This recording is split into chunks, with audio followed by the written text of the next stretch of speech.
tout le monde, soyez les bienvenus à cette nouvelle séance des solutions locales OTT. Je m'appelle Diana Lopez, conseillère pour les villes et les collectivités locales OPNOD. Quelque chose d'organisation, nous avons de l'interprétation simultanée disponible en anglais et en français. Pour choisir l'anglais, vous devez cliquer l'icône tout le monde en bas de vos écrans. Choisissez l'anglais.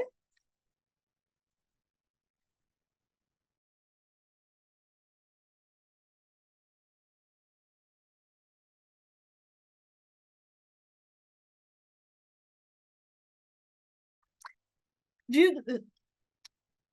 que l'animation sera en anglais, vous devez choisir l'espagnol pour ne pas devoir changer de langue. En plus d'autres questions de logistique, nous enregistrons cette séance qui sera disponible après dans nos canaux YouTube, où vous aurez également accès aux séances préalables. Vu qu'il s'agit d'un webinaire, le participant en ligne ne peut pas lever vos mains, mais vous pouvez partager vos questions dans le chat en anglais, français, espagnol. Donc, n'hésitez pas à vous rapprocher pour prendre contact. Merci d'être là. Merci d'être présente pour cette séance où nous allons présenter des actions spécifiques où les provinces, les gouvernements font de l'agenda 2030 en réalité pour toucher à ceux qui sont laissés pour compte. Ici, chez PNUD, nous croyons que le travail des gouvernements locaux est incroyable à transformer cette série des objectifs dans des actions que le citoyen peut voir dans la vie de tous les jours. Aujourd'hui, nous allons partager l'expérience d'Hermosillo à Sonora, au Mexique, dans le cadre des films où nous avons choisi des vainqueurs en 2022. Nous arrivons maintenant vers la fin où nous voyons les résultats grâce à une plante qui est la ville de la mairie de Hermosillo. Donc, nous allons inviter l'agence sœur pour animer cette séance, pour créer des solutions pour la population qui soient assez innovatives que celles de Hermosillo. Nous aurons aujourd'hui Thomas John pour le Fonds de Enfants pour les Nations Unies. Cela a été présent depuis des années. Donc, merci Thomas d'être là et de nous partager votre point de vue sur Hermosillo. Parce que si nous faisions l'animation comme nous connaissons le projet dedans et dehors, il ne serait pas juste. Donc, tout d'abord, nous avons la présentation de José Carrillo, qui est le directeur d'Implan, l'Institut municipal de planning pour la ville de Hermosillo, suivi par Valeria Duarte, qui est la coordinatrice du projet de défi 2024-2025. Donc, je vous laisse la séance dans vos capables mains et j'espère que vous profiterez d'écouter la présentation de nos collègues du Mexique. Bonjour, bon après-midi depuis le siège d'UNICEF à New York. La journée est assez pluvieuse et j'espère que la vôtre sera plus ensoleillée. Nous pouvons démarrer cette conversation. Je suis très enthousiasmée de faire partie de cette initiative parce que nous savons qu'il y a énormément de politiques aux différents niveaux nationaux, régional, local, mais les mettre en œuvre, c'est parfois difficile, mais nous trouvons dans ce que nous invite aujourd'hui la preuve de l'opérationnalisation.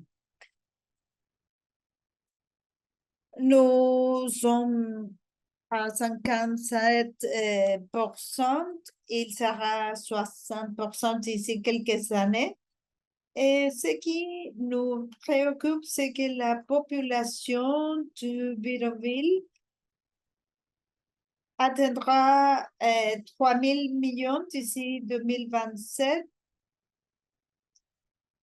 et d'ici 2050, 3 personnes se trouveront dans le ville, 7 dans des zones urbaines et sur cet pourcentage, 2 seront dans des bidonvilles. Et nous savons que les défis continuent d'augmenter à cause du défi qui nous pose le climat et d'autres événements qui nous touchent. Je tiens à commencer par analyser un cadre élargi de toutes les possibilités et quelle est la vulnérabilité des ménages. Deuxième point, quelle est la vulnérabilité de la ville? Et troisième, la vulnérabilité sociale. Si nous regardons le pauvre dans les zones urbaines, nous verrons que cela va dans toutes les vulnérabilités parce que il y a un manque d'hébergement et cela nous pose un défi.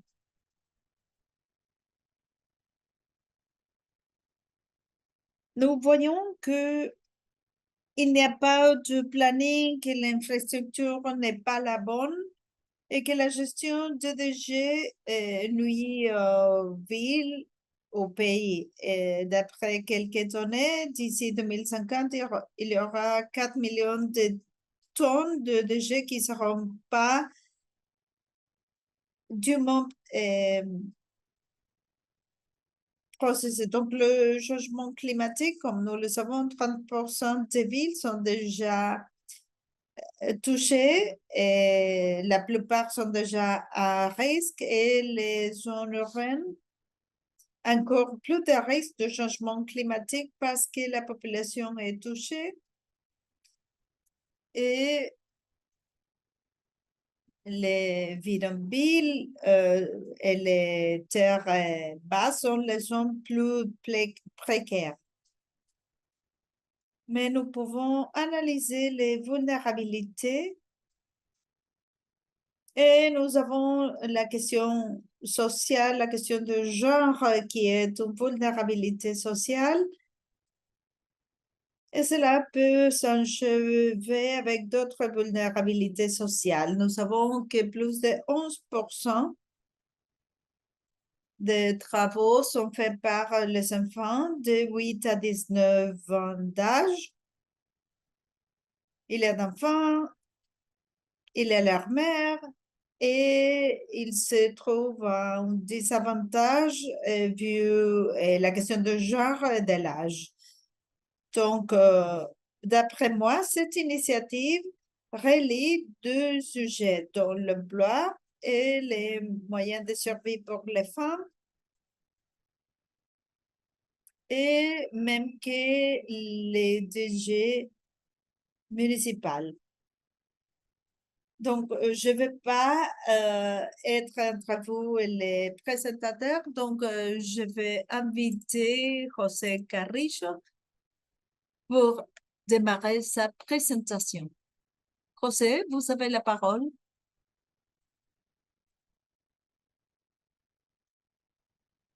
Bonjour toutes et tous.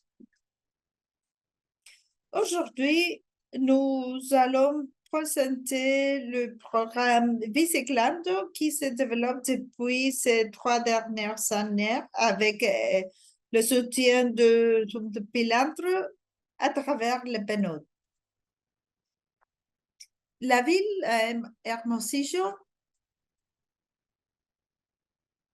se trouve vers le nord-ouest du Mexique. Nous avons environ 1 million d'habitants. Nous sommes dans le frontière avec les États-Unis. Cette ville s'est accroître, s'est industrialisée récemment.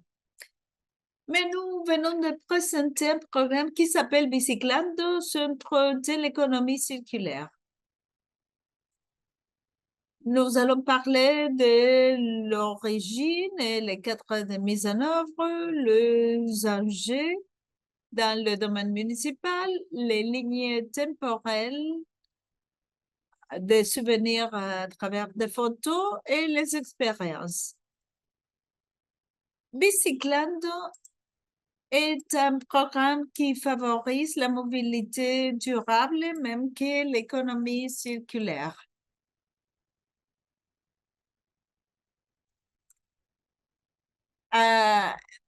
Lors de la pandémie, ce programme cyclable venait de la pandémie de la COVID-19 d'une proposition de la municipalité d'Hermosillo pour le Bloomberg Global Managers Challenge. Parmi 631 villes de 99 pays, Hermosillo a figuré parmi les 15 lauréats.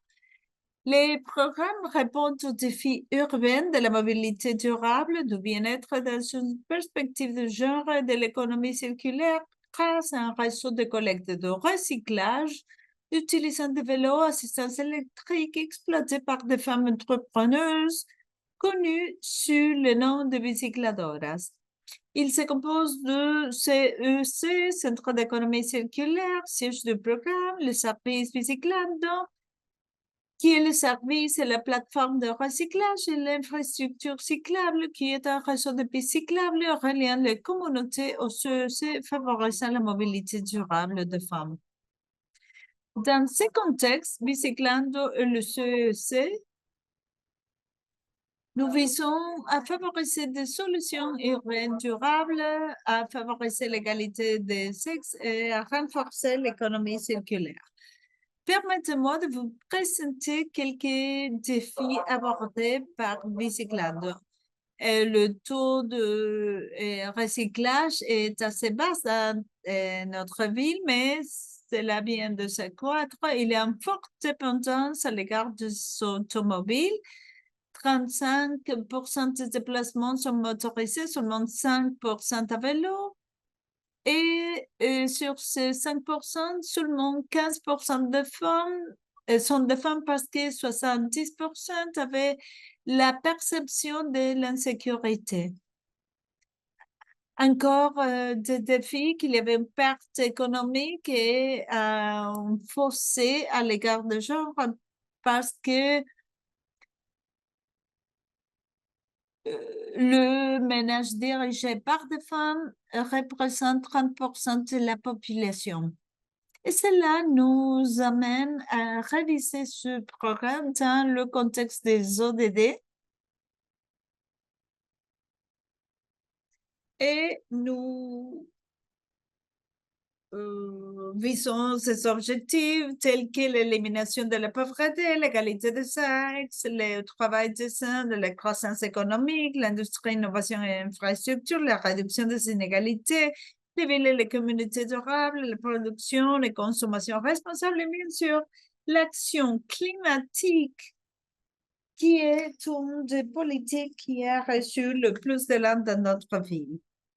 Bien, ce programme fait partie du plan municipal de développement comme initiative de l'économie circulaire. Il y a des lignes directrices dans notre programme et nous sommes liés à pas mal de freins, dont le deuxième qui favorise la mobilité durable, le 4 qui favorise l'emploi féminin, l'inclusion sociale dans des différents publics.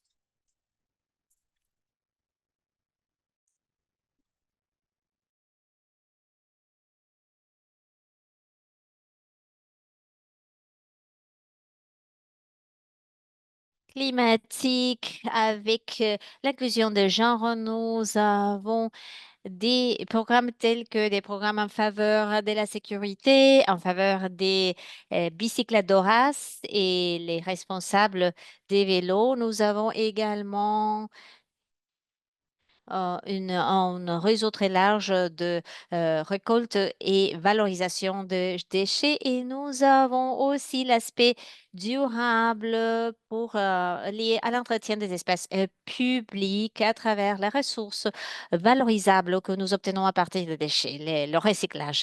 Alors, les programmes existent depuis 3 ans. Et le programme a été lancé en 2022 lorsque nous faisions partie du programme GMC, Global Mayors Challenge. Nous avions un programme de planning. Et nous avons eu la mise à l'épreuve du véhicule. Le véhicule, en fait, c'est un vélo qui a une addition pour pour porter les déchets. Alors, c'est un véhicule avec un remorque. Une remorque, nous avions donc la récolte à domicile et aussi ailleurs. Et en 2004, nous avons lancé l'étape d'opération plus élargie et finalement, en 2025, finalement de cette année, nous avons passé à la phase, voilà, à l'étape implémentation mise en place, où nous avons commencé à opérer à la capacité maximale du programme.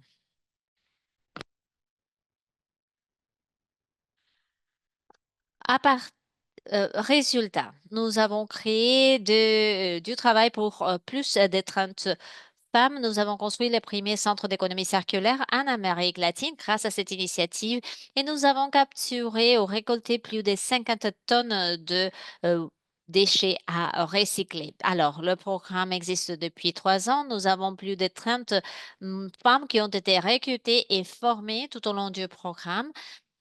Nous avons récolté presque 50 tonnes de déchets avec en moyenne 400 kilos de matériel par jour, tout est canot compris. Alors, nous travaillons avec une équipe pour bâtir le premier centre d'économie circulaire. Nous avons également développé presque 4 kilomètres de pistes cyclables. Maintenant, nous avons une flotte de 12 vélos à assistance électrique et l'équipement pour la gestion des déchets, l'uniforme, les casques, les gilets, les intrants pour l'opération, les éléments dont les bicycladoras ont besoin, les femmes ont besoin.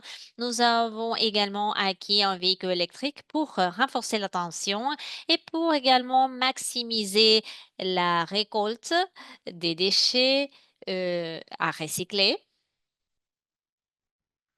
Et nous travaillons maintenant sur le développement d'une appli. C'est une application pour établir un contact avec le public en général, la citoyenneté et nos bicycladoras, nos femmes. Alors voilà le programme tout au début. Il s'agit du premier prototype que nous avons développé.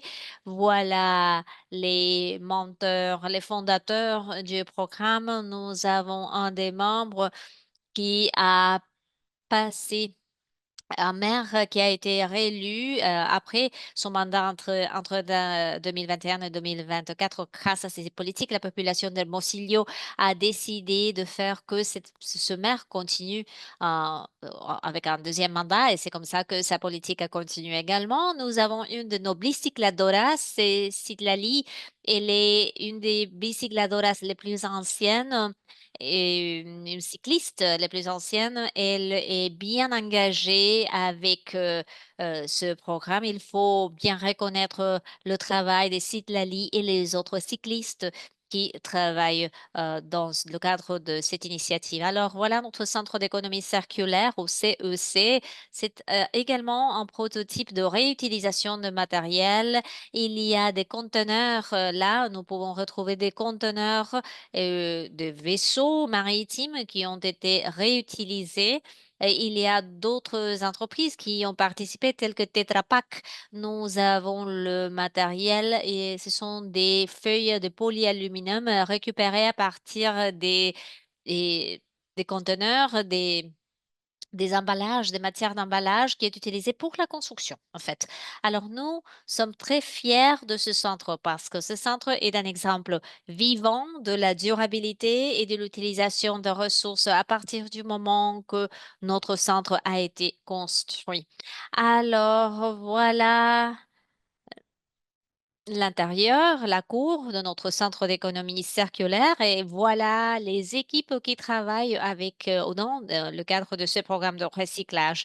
Nous avons tenu différents événements et des événements où, par exemple, l'inauguration du centre. Nous avons organisé d'autres événements avec la participation d'autres entités qui se consacrent au développement durable, au changement climatique, etc. Nous avons eu la participation de nos sponsors euh,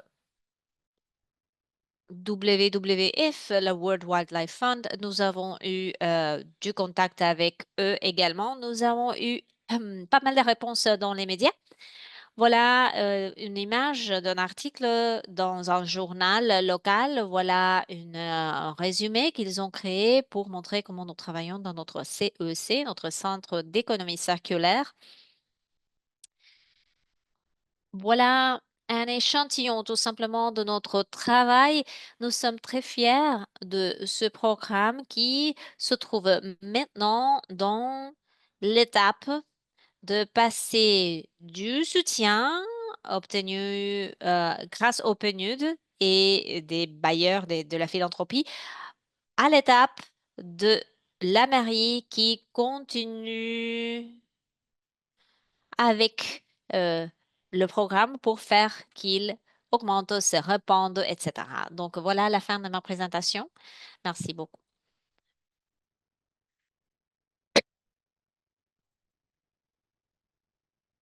Alors, voilà une petite vidéo. Nous promouvons la culture du recyclage dans la communauté. Nous promouvons la mobilité des personnes dans la ville et nous promouvons également l'utilisation des vélos.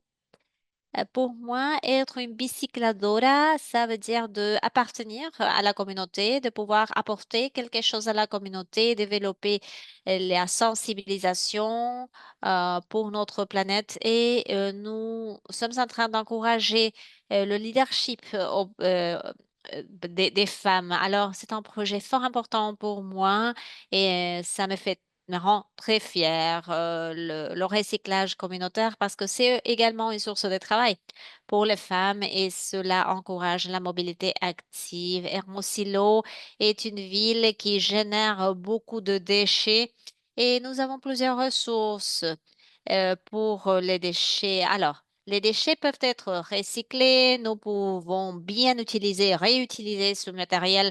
Alors, c'est pour ça que je pense qu'il est fort important d'avoir ce type de programme dans notre ville, d'avoir des programmes de sensibilisation qui nous permettent d'utiliser ces ressources qui peuvent être vues comme déchets, mais qui ne le sont pas vraiment, en fait.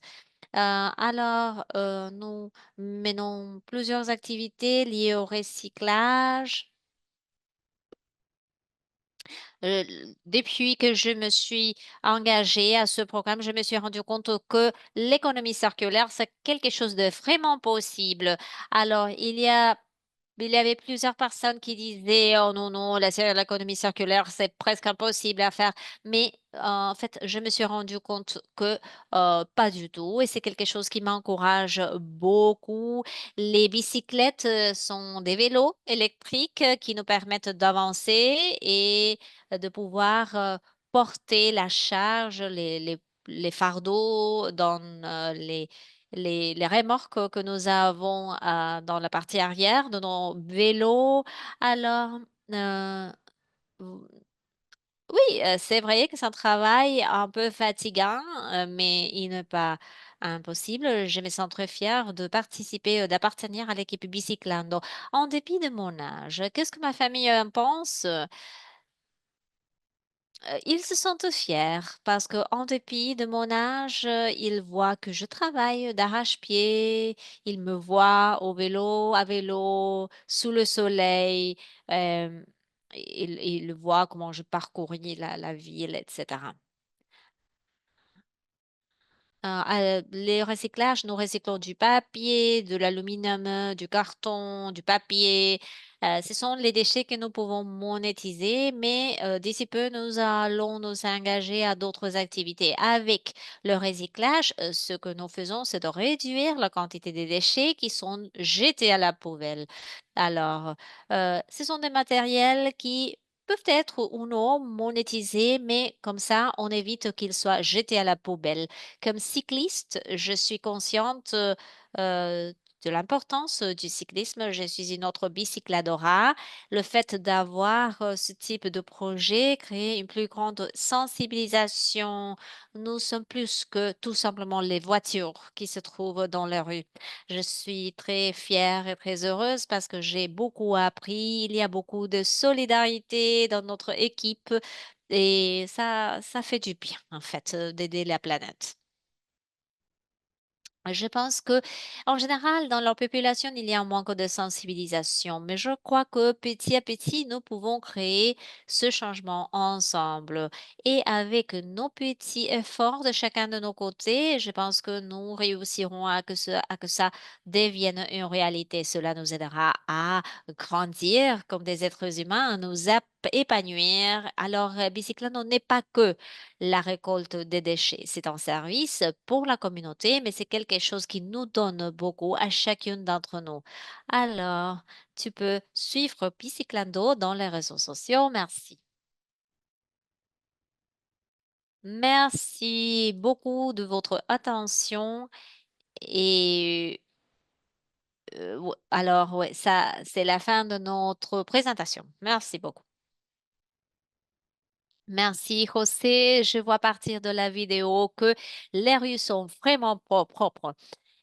Alors, je voulais tout simplement résumer les résultats. La création de postes de travail pour les femmes, la récolte de presque 50 tonnes de déchets et la capacité institutionnelle, l'économie circulaire qui est en train de devenir une réalité, ce qui fera du bien à la communauté et qui peut être partagé avec le reste du monde. Et je peux voir pourquoi votre opération est tellement efficiente en matière énergétique. Alors, merci beaucoup. Et maintenant, passons à Valéria. Nous allons écouter sa présentation. Valéria, tu as la parole. Merci Thomas. Je vais partager mon écran.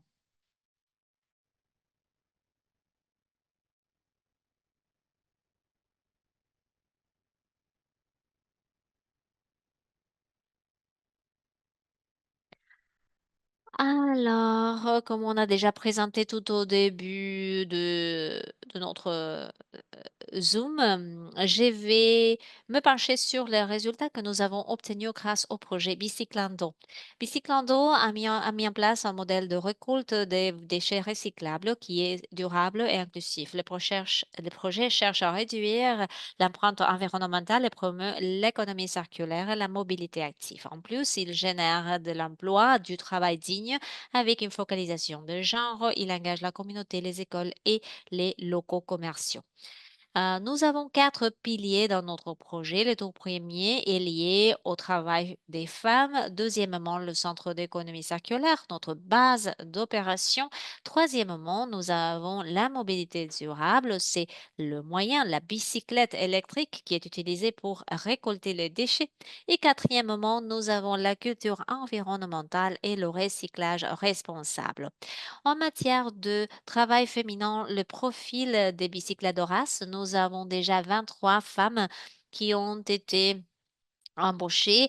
La moyenne d'âge est d'entre 30 à 49 ans. La plupart de ces femmes ont une éducation intermédiaire supérieure.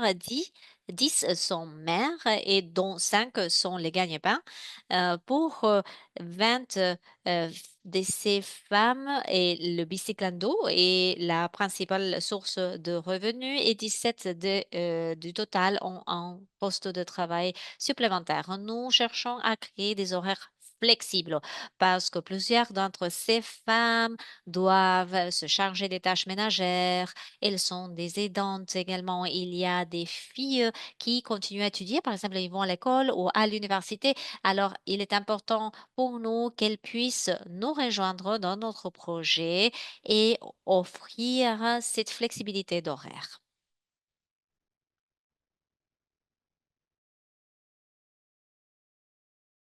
Nous avons eu des séances, un groupe à l'interne avec elle qui ont permis l'organisation visant une amélioration de rôle de coordination. Il y a eu également une diversification des revenus grâce aux nouveaux matériaux qui sont récoltés. Nous avons identifié qu'il y a d'autres matériaux qui nous récoltions et qui se traduisaient dans un revenu extra, en plus de ce qui était déjà pris en considération. Les femmes étaient constamment formées par rapport à la mécanique basique, la gestion de déchets, la sécurité routière. Nous les avons impliqués également dans l'utilisation d'outils de travail. Nous les avons expliqué l'importance d'utiliser quelques outils par rapport à la mécanique de base, mais aussi par rapport à la technologie mobile de Bicyclande pour donner suite aux demandes de la communauté. Nous avons eu des formations sur l'économie sociale et le renforcement des coopératives parce que nous voulions qu'ils aient ces connaissances pour qu'ils organisent une coopérative dans l'avenir.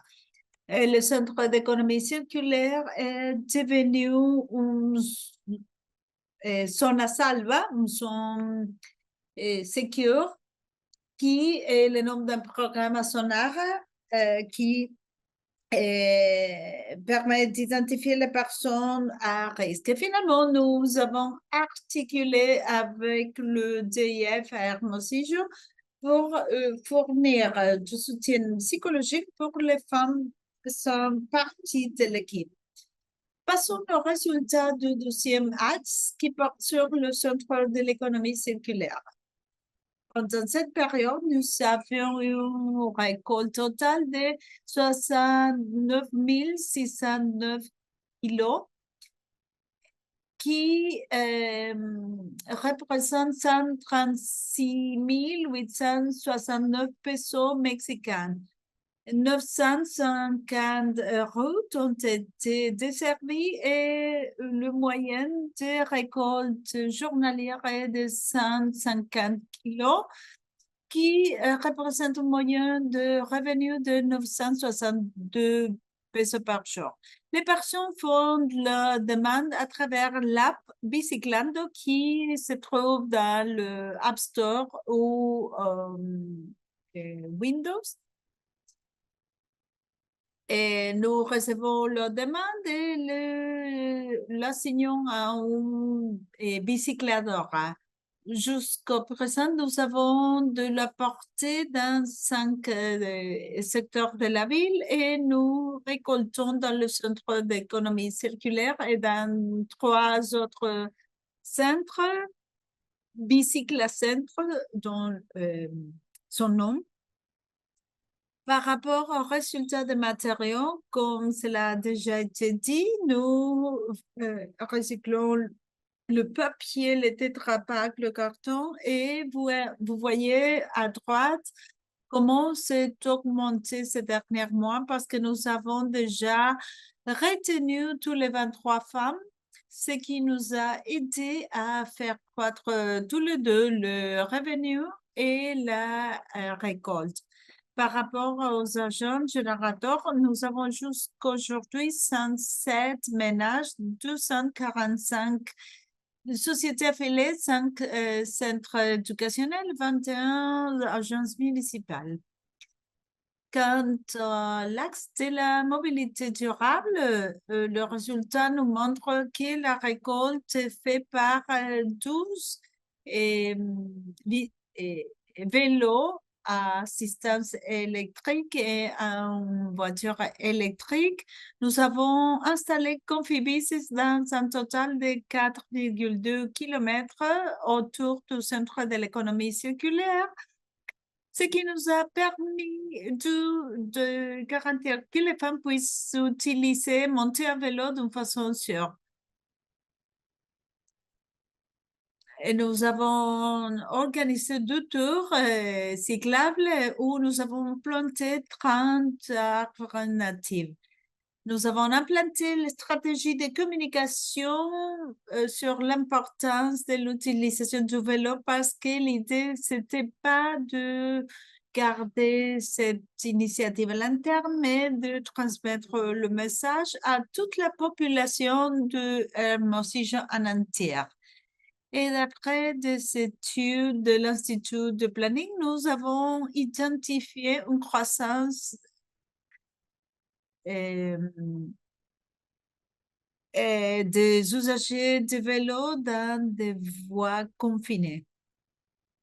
Et finalement, le 4e axe qui porte sur la culture environnementale ou le recyclage responsable, pour nous, il était très important de nous approcher de la communauté et des moyens de communication. Et c'est pourquoi nous avons profité de réseaux sociaux pour rendre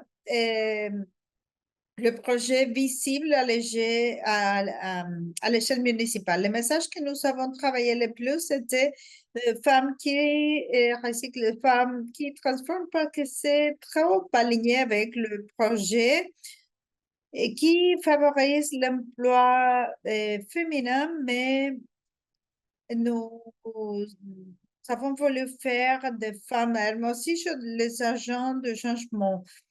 Encore un autre message, Biciclando, c'est pas qu'un projet, c'est une autre façon de faire la ville. C'est pas de la mode, c'est de soigner ce que nous voulons bien. Et c'est pas une envie, c'est quelque chose qui transforme. Nous avons organisé 3 activations dans l'espace public, 4 ateliers communautaires, 10 tours par le CEC avec les gouvernements, avec des centres éducationnels. Nous avons organisé 5 séances de formation à l'interne, comme je l'ai dit tout à l'heure.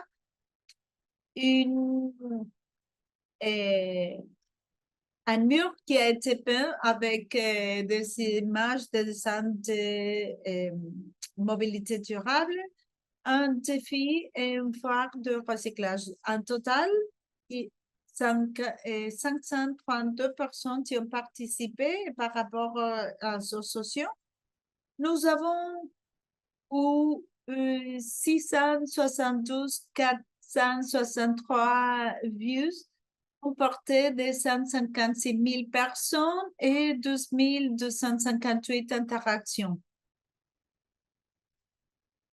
Et nous avons dépassé nos attentes avec ces chiffres. Et pour conclure, nous avons dû faire face à pas mal de défis, dont le premier est le climat extrême. Et cette année, nous avons eu 47,5 degrés. Nous savions comment il faisait de la chaleur, mais puisque c'est un travail qui nécessite de bien-être physique, il y a eu quelques soucis par rapport à la déshydratation. Par rapport au personnel, c'était des activités physiques, des activités au centre d'économie circulaire. Nous avons eu de la rotation de personnel Et encore un défi était la question de santé bien-être émotionnel. Il y a eu des filles qui ont souffert de la canicule. C'est pour cela que nous avons cherché le soutien du type municipal pour avoir du soutien psychologique et nous occuper du bien-être émotionnel de bicycladoras. En plus, les conditions de l'entourage urbain, qui n'est pas toujours facile et qui rend difficile l'accès à quelques secteurs de la ville. Nous avons travaillé avec la municipalité pour nous occuper des mauvais états et quelques parties de la ville, peut-être sans lumière, et cela nous a demandé un maintien de vélo auquel nous ne avions pas attendu. Nous savions qu'il fallait faire du maintien préventif à l'avancée, mais vu les conditions, la personne, l'expert technique, n'avait assez de temps pour maintenir tous les vélos.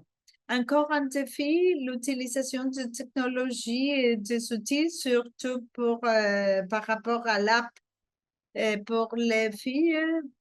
Au début, cela n'a pas été facile de se familiariser avec cette façon de travailler avec les demandes de récolte parce que dans le passé, c'était à travers la messagerie. En plus, nous avons une population adulte senior dans l'entourage et cela n'était pas si facile de les impliquer dans l'utilisation de l'app. Encore une chose, la gestion d'incidents. Nous avons eu quelques blessures des filles. Heureusement, cela n'a pas été grave, mais finalement, nous avons peaufiné les protocoles de sécurité que nous avions déjà afin d'améliorer ces conditions. Encore un autre défi, la fluctuation dans le coût des matériaux. Et c'est quelque chose de ces dernières semaines. Nous n'avons pas compté sur le fait que les sociétés avec lesquelles nous travaillons ont fait des changements aussi considérables, pas seulement dans cette ville, mais dans d'autres. C'est pour cela que nous nous trouvons toujours à la recherche des, des meilleures offres. Et finalement, les documents, les protocoles pour la mise en œuvre. C'est-à-dire, au début de l'opération, nous n'avions pas de documents de protocole, ce qui a été fait en route, mais nous pensons que cela aurait été plus facile si nous l'avions eu avant la mise en œuvre. Par rapport aux bonnes pratiques, nous en avons plusieurs, dont le premier est l'accompagnement humain. Nous avons fait le suivi des filles pour leur demander comment elles se sentaient vis-à-vis de l'organisation pour essayer de l'améliorer. Et jusqu'aujourd'hui, ils nous remercient et d'être toujours avec elles, que c'est pas considéré tout simplement comme un travail et point final. Deuxième bonne pratique, la priorisation du commerce, du business et de partenariat stratégique. Et nous priorisons le magasin et cela a positivement impacté la croissance de ces derniers mois par rapport à la récolte de matériaux. Nous avons fermé 2 partenariats avec des sociétés qui nous ont fourni de meilleurs prix et même facilité le déplacement de matériaux parce que normalement, ils vont vers le CEC pour retirer des matériaux.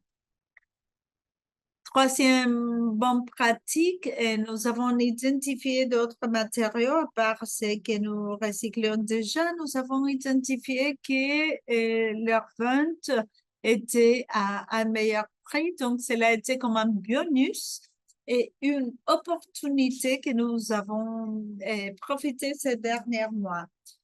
Quatrième bonne pratique, établir les structures organisationnelles, c'est-à-dire des bons rôles ont été établis. Il y a des canaux de communication bien connus pour elles et pour nous, cela a été important de maintenir cette formation par rapport au leadership pour que le projet soit autogérable.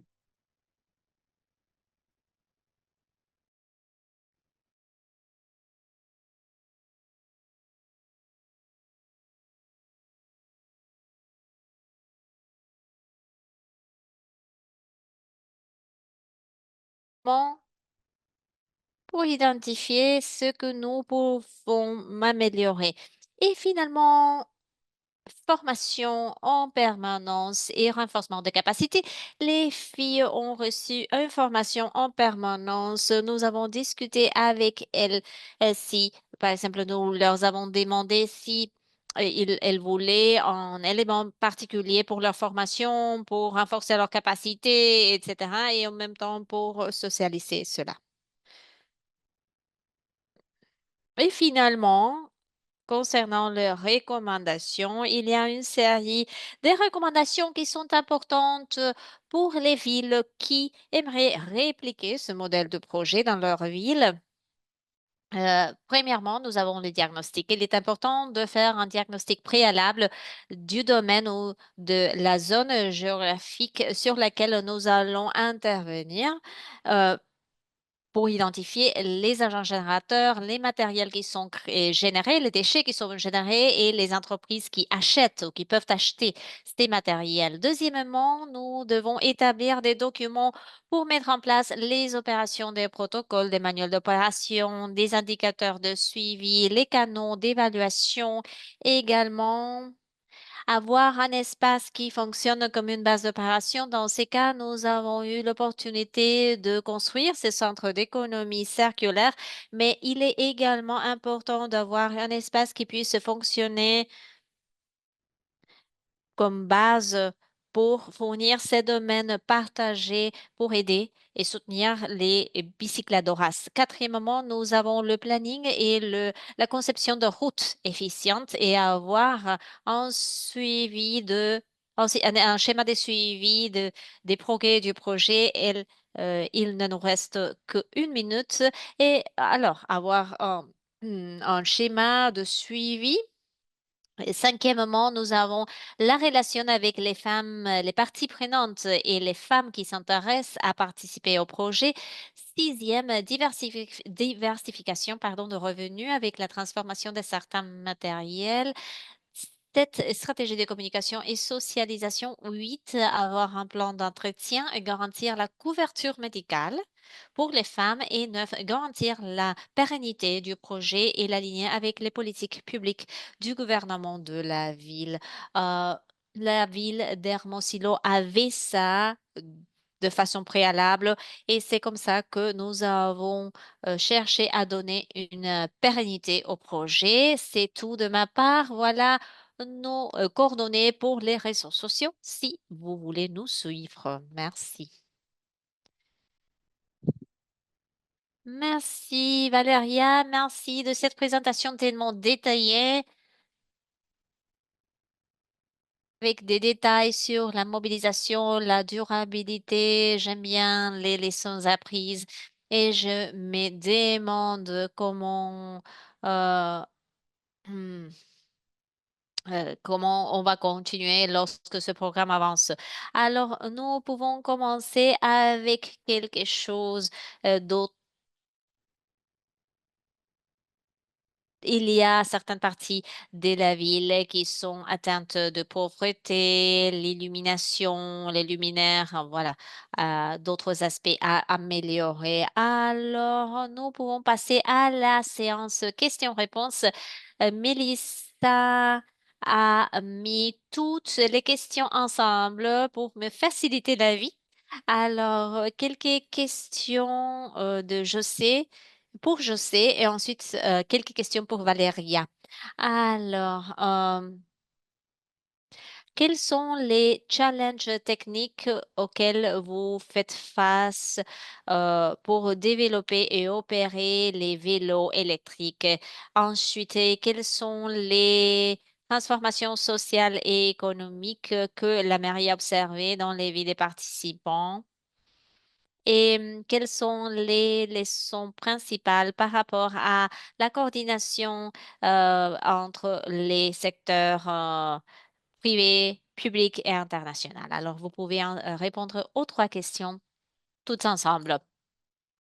Eh bien, en matière des challenges techniques, depuis le début, notre défi a été de concevoir l'équipe, de chercher à créer le bon modèle de vélo et les ballons de charge qui nous servaient, qui pouvaient être les plus convenables.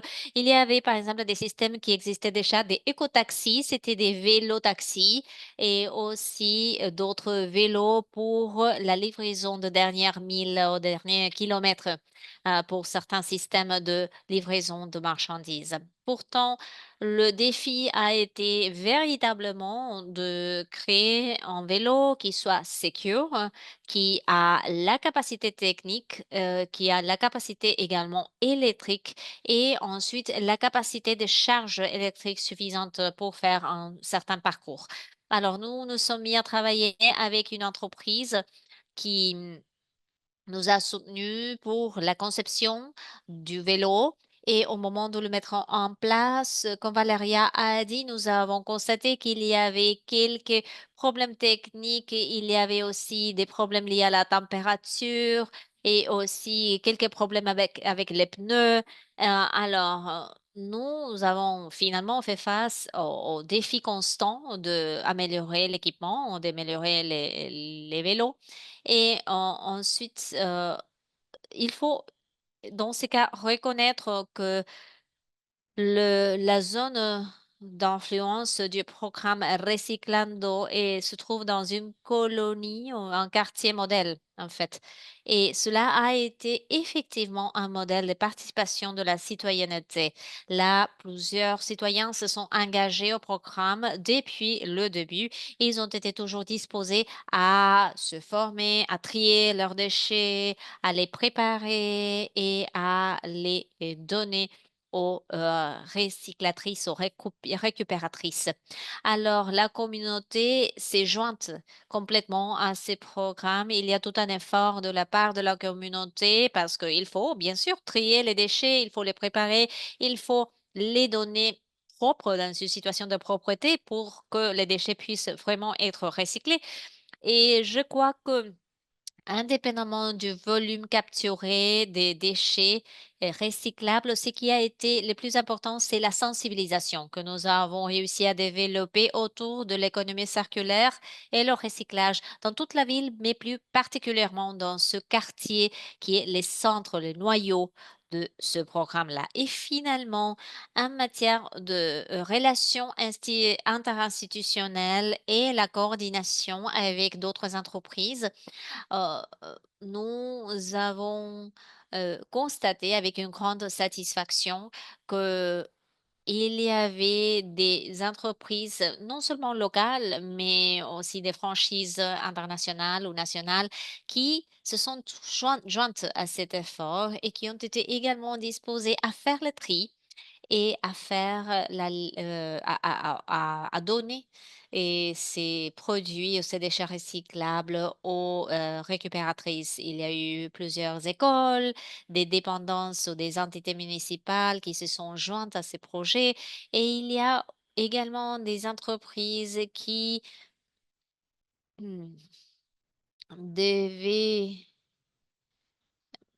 il fallait parfois 7 récupératrices pour capturer tous les déchets qu'une entreprise, X avait à offrir. Alors, la quantité de déchets que peut être créée par, les entreprises est très important. C'est-à-dire, bien sûr, la récolte dans les foyers est fort important parce que ça crée une masse critique des citoyens qui soutiennent le programme, mais aussi du point de vue des entreprises qui génèrent des déchets aussi, cela crée davantage de volume et davantage de revenus par conséquence. pour nos récupératrices. Merci, José. Nous avons des questions pour Valéria et une question sur la participation. Alors, comment est-ce que vous sélectionnez les récupératrices? Et deuxièmement, est-ce qu'il y a des alliances locales ou des réseaux de soutien qui ont renforcé la participation des femmes dans ce programme? Valéria, à toi. Oui, tout au début, nous demandions tout simplement que les récupératrices avaient un certain âge et qu'elles étaient nous avons constaté également que les femmes se trouvent dans des zones les plus vulnérables de la ville pour les soutenir économiquement de ce point de vue. Donc, tout au début, nous demandions qu'il y avait une majorité d'âge pour les femmes, mais nous demandions également qu'elles savent aller à vélo.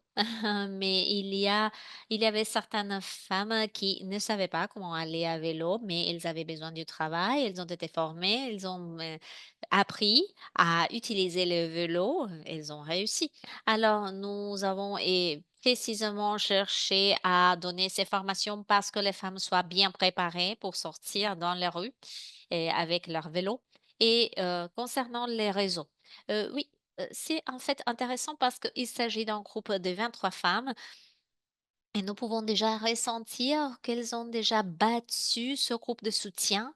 Elles se serrent le coude, même dans les sessions crupales que nous tenions et que nous tenons maintenant. À part le sujet de la communication, nous savions, dans tout le monde, nous avons différents problèmes partout dans le monde. Il y avait des sujets personnels, de nature personnelle, qu'elles abordaient ensemble.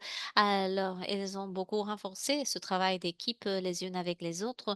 Nous avons travaillé également avec la direction de attention aux femmes ou des soins pour les femmes qu'ils ont travaillé avec les femmes liées à ce travail, ça, à ces travaux, ça. Et nous avons une alliance avec DIF et nous avons déjà ce soutien psychologique.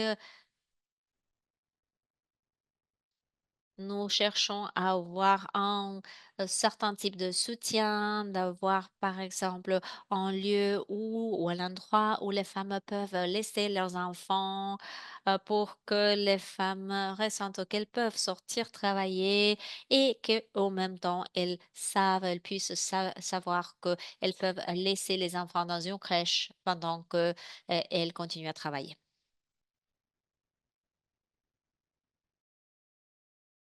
Merci, merci Valéria.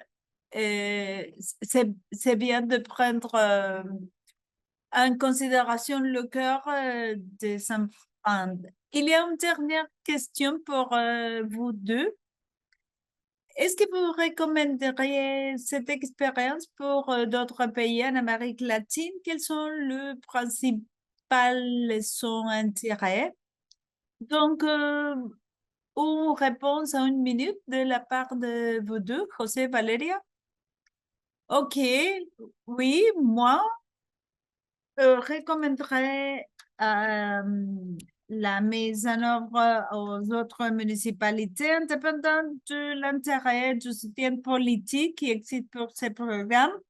Mais à vrai dire, ces programmes nous rendraient fiers, mais également nous avons obtenu de bons résultats, de bons commentaires du public en général, mais surtout, il y a eu une sensibilisation par rapport au recyclage du produit qui est en sortie. Valéria, oui, oui. Je recommande de le faire à 100%, tout autant que vous identifiez, numéro un, quels sont les matériaux utilisés dans votre ville. Numéro 2, s'il y a des sociétés qui achètent ces matériaux. Et troisième point, identifier les agents de l'incinération. Comme José Carrillo l'a dit, la société crée et produit de grandes quantités, mais les ménages aussi. Et comme nous l'avons dit au début, l'idée c'est d'améliorer le taux de recyclage, mais nous savons qu'il y a pas mal de villes qui ont déjà ces pratiques de recyclage que je considère seraient faciles à répliquer, mais surtout vu que ce concept d'économie circulaire est bien déterminé et il y a énormément de place pour l'explorer encore. Merci. La récolte de déchets, la gestion de déchets sont le sujet pas seulement en Amérique latine, mais partout dans le monde.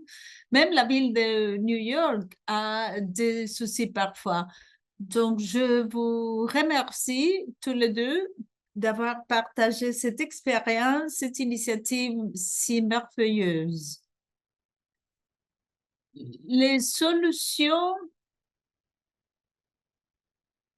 nécessitent de l'action locale. Merci au PNUD de m'avoir invité. J'espère que cette vidéo sera circulée en général pour que d'autres puissent en profiter. Merci, félicitations tout le monde. Nous vous souhaitons